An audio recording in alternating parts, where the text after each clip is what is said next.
I found another article. I'm going to do this one a bit differently again, where I've actually already read it and gone through it a bit and read a bit about it.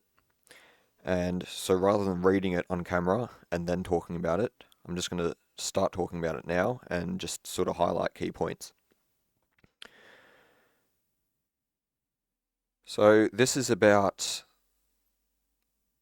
So this was released about a week before the election, where Anthony Albanese announced that Health Direct is going to be rebranded to 1-800 Medicare, and it's going to basically be a free phone service that runs 24/7 that serves as sort of an intermediary between GPs and the emergency room. And so obviously GP offices close, in the afternoon, and then your only real option at night, if you have a health concern, is to go to the emergency room. This causes the emergency rooms to be overcrowded, long wait times, and it just overburdens the health system. So I think the intent in this is that you can call and share a health concern, see if it needs to be escalated to emergency room, see if it can be. So they'll patch you through to a telehealth consult.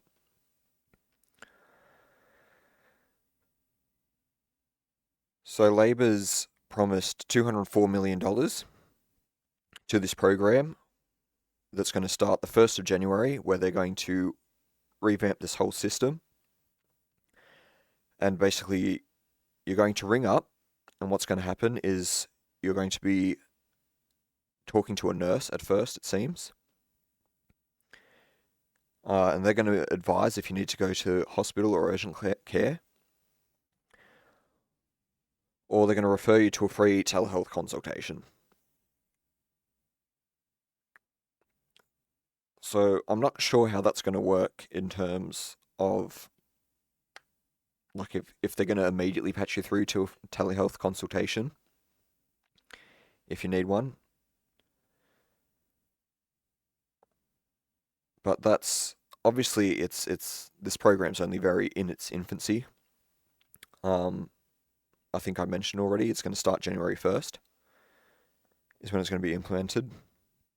And that was if they got elected. And obviously recently over the weekend they have been elected, so we should expect to see this program going ahead.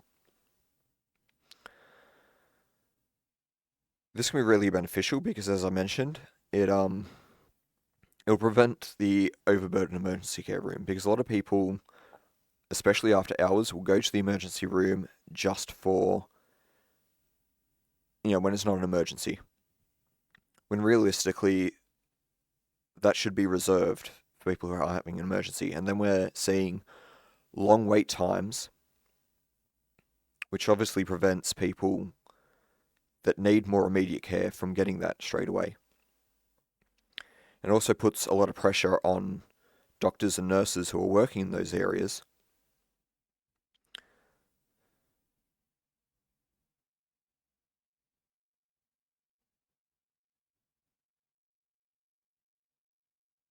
Yeah, they're estimating around 250,000 Australians will avoid an unnecessary trip to a hospital emergency department because of the free urgent GP care provided by 1-800 Medicare.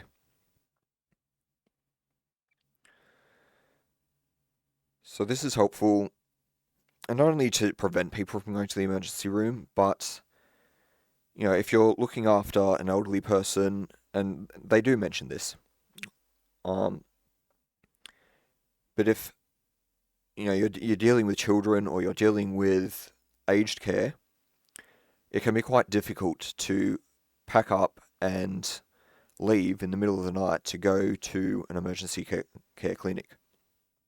So it's very helpful if we have a service that, if it works properly, you can ring up, get healthcare just on the phone, or see a telehealth consultation, get a prescription if you need one,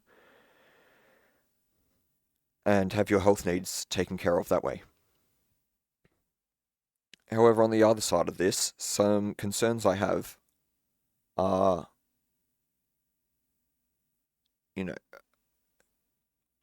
so the nurses that are on the line performing the triage, are they also already working? Like, are these people that are already on shift working in an urgent care clinic or something like that? And then they're also having to deal with phone calls as well, because obviously, that doesn't solve them being overburdened. That just overburdens them more. Alternatively, maybe people will be on shift specifically to take these calls, and that's going to be a huge expense. And so obviously $204 million has been put towards the program, budgeted for 4 years. So that's $50 million a year. And, it'd be interesting to see the budget on that. So how much of that is going towards staffing, making sure that the phone calls are staffed.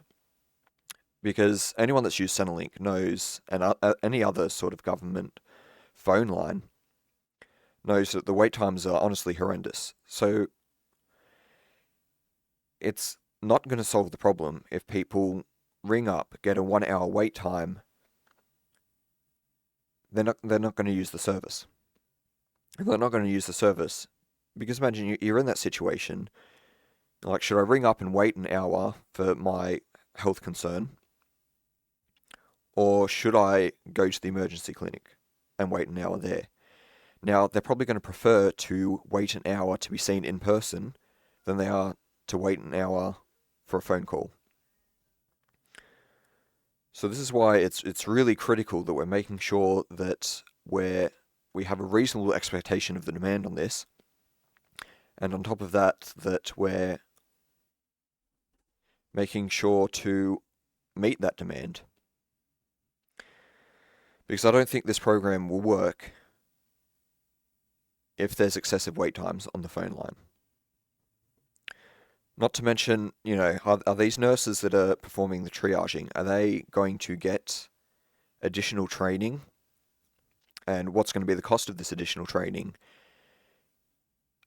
to, I guess, be able to triage someone over the phone? Because I feel like it's probably a much different skill set to be able to hear concerns, and I think there are video options as well. I did read that somewhere, that there will be via phone or video. But I think that's specifically for the telehealth session that you'll get through 1-800-MEDICARE. So I think you ring this number, and then you talk to a nurse. So back to the training issue. Are they going to be specifically trained to take phone calls? Realistically, that's what we're wondering about. And if they are, is this going to be paid training? Are we expecting nurses to volunteer for this program, or is it going to be added to their regular duties?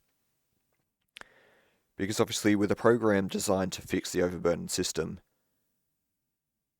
we need to be very careful in the way that we're implementing it to make sure it doesn't just add more work. Offload the work onto nurses.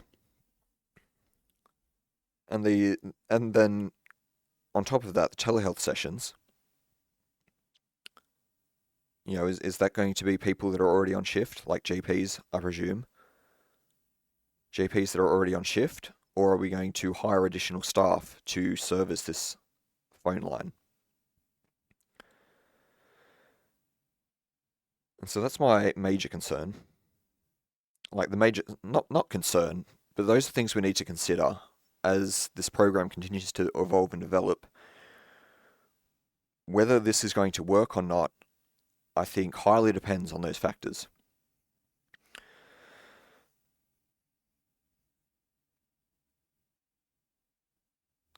So yeah, this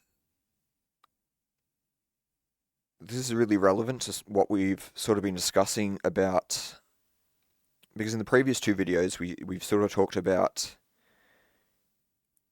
how the government has put millions of dollars towards these schemes that don't seem all that thought out, don't seem all that well implemented.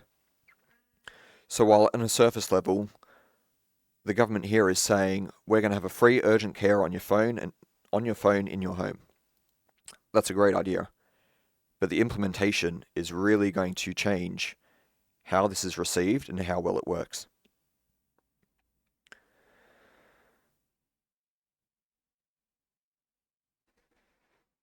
But on a more optimistic note, I think in terms of accessibility to healthcare, this is very important. It would be very nice if this works well to have a health concern at night, whether it's pain or, an illness that's sort of exacerbated in the night, and be able to ring and say, here are the symptoms, here's my concerns, should I go to emergency care or, am I good to see my GP? Can I see a GP now, through the telehealth system so I can get a prescription, so I can go to a late night chemist? Obviously, that would be a really good option to have. Another thing to touch on, could this money be better spent elsewhere? Maybe, maybe not. Depends how well this is implemented. If this is a disaster and there's ridiculous wait times, the nurses don't want to be involved, the telehealth consultation, aren't, like the GPs in telehealth, aren't interested, then obviously that money could have been much better spent just directly funding emergency departments to be able to meet increased demand that it's seeing from people going to emergency care instead of a GP. So overall, we will have to keep an eye on this because, this was obviously a very last minute, like I'm not saying the whole idea was last minute, but the announcement was very last minute. Vote for us, this is what we're doing for healthcare. And so now that we're on the other side of that election, are they going to keep talking about it? Are we going to see more news? So maybe we should sign up for updates. Maybe I'll do that, and then we can touch back on it in a few months, see how it's being implemented.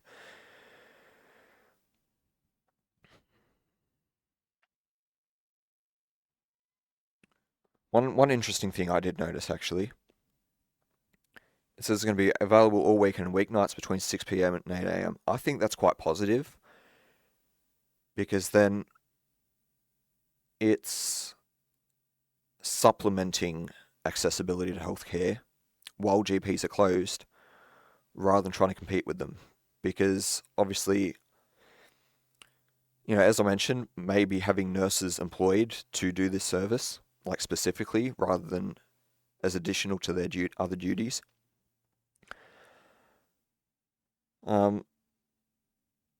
If they're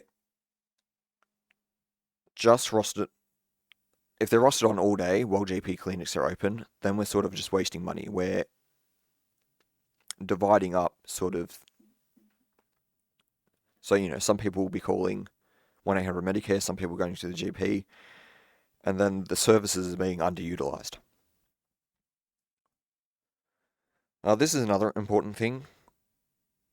We don't want people getting confused and calling them instead of the emergency line. But I think, so when you call Crime Stoppers, they have a little automated message that says, if this is emergency, please call 000. Hopefully something like that will be implemented, where you ring up and it'll give you a short intro while it's connecting you. If this is an emergency, please call 000 or go to your emergency department.